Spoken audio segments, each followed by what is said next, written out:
Hey everyone, we do have a lot of haze hanging in the air, and as we overlook Providence, keep in mind it is warm and it is super muggy out there. Our dew points are sky high in the 70s, and here's where we topped out today. We basically topped out in the 90s, but of course with the humidity, it felt like warmer than 100 for a good portion of areas away from the coast for a good portion of the day.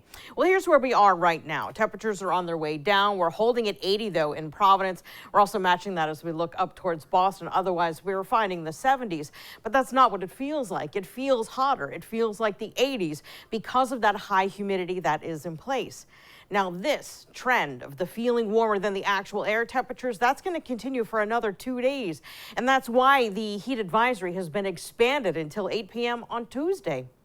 This is one of the reasons why. Our wind direction, driving in air from the southwest. Here in southern New England, a southwesterly inflow tends to boost both heat and humidity.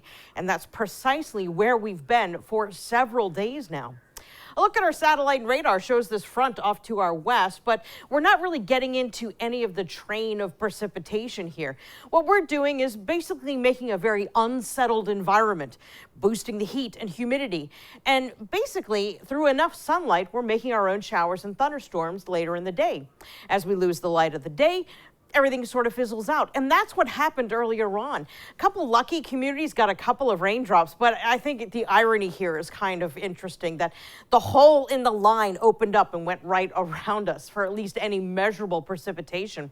Nothing measured at the airport in terms of today, but yeah, we could use the rain, no question about it. Our futurecast as we go from the overnight tonight into tomorrow shows that we're looking at, well, mainly clear skies. Tomorrow we'll see a couple of clouds. Once we get into the afternoon, we'll make our own clouds, give us a chance of showers and thunderstorms, and that will repeat all over again for Tuesday. But Tuesday we have a better chance of picking up showers and thunderstorms, and the reason why has to do with a front that's coming through. A cold front that will help bring temperatures down, thankfully, once we get to Wednesday. But you'll also notice that our dew points, our mugginess remains high even after that front passes on Tuesday.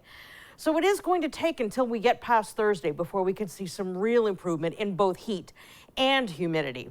Again, in the meantime, the heat advisory expanded until Tuesday at 8 p.m. That means people who are sensitive to heat-related illnesses, our elderly friends and relatives, very young children, have the potential of, well, seeing those conditions. So that's why the heat advisory is issued, and that's what it stands for. In case you were curious, there you go. Here's your planner for your Monday. We're looking at temperatures to come up very quickly into the 80s. Excuse me, if you want to make it a beach day, look for a beachside high of 85. 85, by the way, is where we'll likely be once we get to 5 p.m. Our extended forecast will show that temperatures will be going down behind that cold front as we look at Wednesday. And we have to wait until after Thursday till we also bring down the humidity. So it's going to be a couple of days where it's going to be just muggy for Wednesday and for Thursday. Both days we'll have a chance of a shower. But if we're going to see a